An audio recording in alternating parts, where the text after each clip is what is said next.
इंतखाबी अमल का आगाज, सियासी पहलवान अखाड़े में उतरने लगे। कागजात की वसूली और जमा करवाने का पहला दिन। नवाज शरीफ NA 15 मानसेरा से इंतखाब लड़ने के ख्वाहिशमंद। आसिफ जरदारी NA 207 नवाब शाह और बिलावल भुट्टो NA 194 लाड़काना से मैदान में उतरेंगे। जहांगीर तरीन का NA 155 लोधरा और अब्दुल अलीम खान का NA 119, PP 149 और PP 150 लाहौर से इलेक्शन लड़ने का फैसला। मुस्तफ़ा कमाल कराची की हल्का NA 242 की माड़ी से इलेक्शन लड़ेंगे। शेख रशीद ने NA 56 और 57 से कागजात हासिल किए। फॉर्म 22 दिसंबर तक जमा करवाए जा सकेंगे।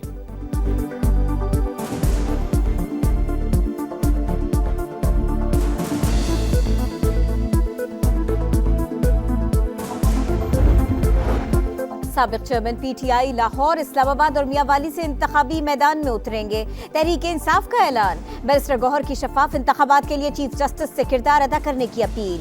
लतीफ खोसा कहते हैं उम्मीदवारों को कागजात जमा कराने में मुश्किलात हैं। ये कैसी लेवल प्लेइंग फील्ड है? साबिक चेयरमैन PTI के जेल से कागजात जमा कराएंगे। कोई रोक सकता है तो रोक ले।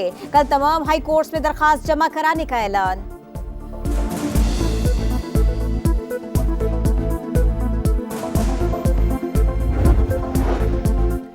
JUI और MQ पाकिस्तान का कागजात नामजदगी की वसूली के दिन बढ़ाने का मुतालबा। इलेक्शन कमीशन को खत लिख दिए।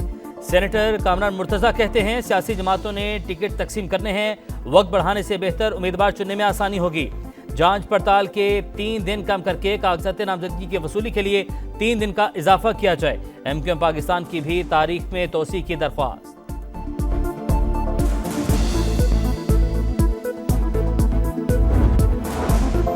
हल्का बंदियों के तनाज़ात से ज्यादा इलेक्शन जरूरी। शेड्यूल आने के बाद इंतखाबी अमल डीरेल नहीं किया जा सकता।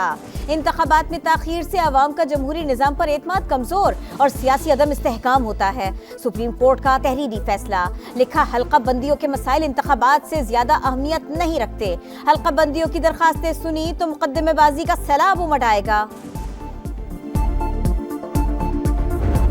होता है कि एक इलेक्टेड 25 करोड़ अवाम के एक इलेक्टेड प्राइम मिनिस्टर को ये इस तरह के बंदे बैठ के 4-5 बंदे बैठ के तो उसको घर भेज दें। झूठे मुकदमात बनाने की क्या जरूरत थी? आज वो सजाएं और नाअहली कहाँ गई? 4-5 लोग बैठकर 25 करोड़ अवाम के नुमाइंदे को निकाल देते हैं। नवाज शरीफ का शिकवा। कहा जस्टिस शौकत सदीकी ने खुद बताया कि हमें इलेक्शन तक अंदर रखने का हुक्म था। ऐसा कहीं नहीं होता और न होना चाहिए। इन्हीं वजूहात के बाइस आज इस मकाम पर खड़े हैं। इर्द गिर्द के मुमालिक चांद पर पहुंच गए, हम जमीन से नहीं उठ पा रहे। किसी लीडर को किसी सियासी जमात ने जेल में नहीं डाला। रियासती इदारों पर हमला हर मुल्क में जुर्म है। कानून हाथ में लेने वालों को नताइज का सामना करना पड़ेगा। वजीर आज़म अनवारुल हक काकड़ का स्वाबी में तलबा से खिताब। कहा कुछ लोग सियासी एहतजाज चाहते हैं लेकिन सियासी रवैयों पर बात नहीं करना चाहते। मुआशरे के मुख्तलिफ तबकों में तसादुम गलत है। मयारी मुज़ाकरे मुस्बत सोच और रुझान को परवान चढ़ाते हैं। मैं और मेरे साथ 70 साथी कौमी दहाड़े में शामिल हो गए हैं। तमाम साजिशों में खासकर इंडिया का हाथ है। क्लदम BNA के साबिक कमांडर सरफराज पंगलजई 70 साथियों समेत कौमी धारे में शामिल। पुरतशद्दुद कार्रवाइयां तर्क करने का ऐलान। कहा बलूचिस्तान में दहशतगर्दी के पीछे भारत का हाथ है। मजमूम मकासद के लिए बलोचों को इस्तेमाल किया जा रहा है। बलूचिस्तान की पसमानदगी का हल करप्शन पर काबू पाने में है। बजट का आधा हिस्सा भी खर्च किया जाए तो यहाँ के लोग खुशहाल हो जाएंगे। जाना चकजई का खैर मकदम बोले बलोच कौम परस्तों का रियासत पर एतमाद बढ़ रहा है।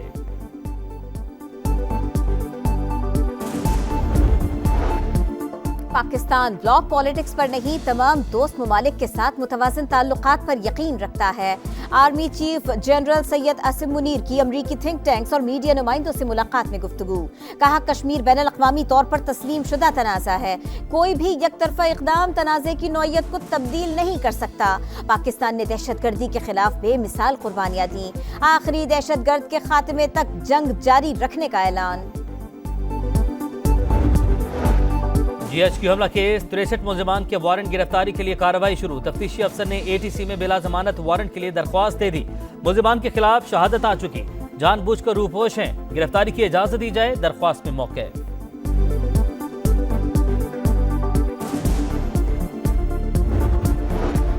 ISI, FIA और IB समेत किसी एजेंसी को ऑडियो टेप करने की इजाजत नहीं। अगर कोई हुकूमती एजेंसी रिकॉर्डिंग्स कर रही है तो वो गैर कानूनी है।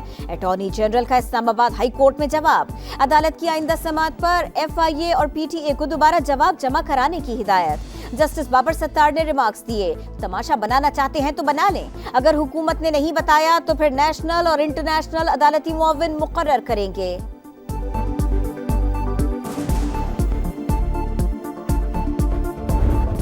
इसराइली सफाकियत और जारी रफा में कवैती अस्पताल के करीब बमबारी, मुतअद्दिद अफराद की शहादतों का खदशा। गजा के शिमाली, जनूबी और वस्ती इलाकों में रात भर बारूद की बरसात। जबालिया कैंप, देर अल बलाज और खान यूनस पर हमले। मजीद 100 फलस्तीनी शहीद। सेहूनी तैयारों की लेबनान में भी बमबारी, हिजबुल्लाह के 6 एहलकार शहीद। जंगबंदी करारदाद पर सलामती काउंसिल में आज वोटिंग मुतवक्के। इसराइल ने 40 कैदियों की रिहाई के बदले 1 हफ्ते की जंगबंदी की पेशकश कर दी। हमास की जानिब से बातचीत के लिए मुस्तकिल जंगबंदी की शर्त।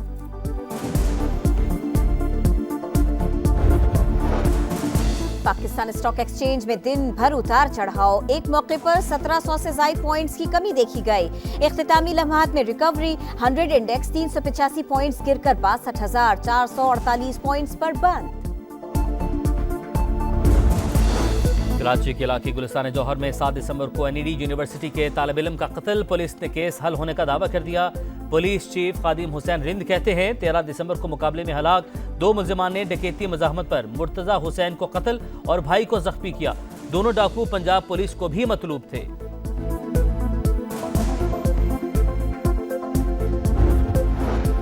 बालाई इलाकों में गजब की सर्दी। स्कर्तू में पारा -8 डिग्री तक गिर गया। स्तोर में -6, कालाम और गोपिस में -5, गिलगित और कल्लात में -4 डिग्री रिकॉर्ड। कराची में ठंडी हवाओं का राज। लाहौर वालों की स्मॉग से जान न छूटी। शहर आज भी आलूदा तरीन शहरों की फहरिस्त में इब्तिदाई नंबर्स पर रहा।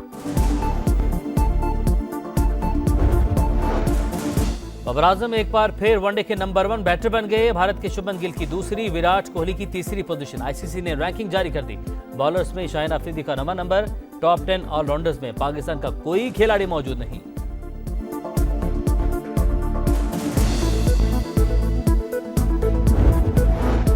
शाहीन अफरीदी के बाद शादाब खान भी एजाजी DSP बन गए। पंजाब पुलिस ने ब्रांड एम्बेसडर मुकर्रर कर दिया।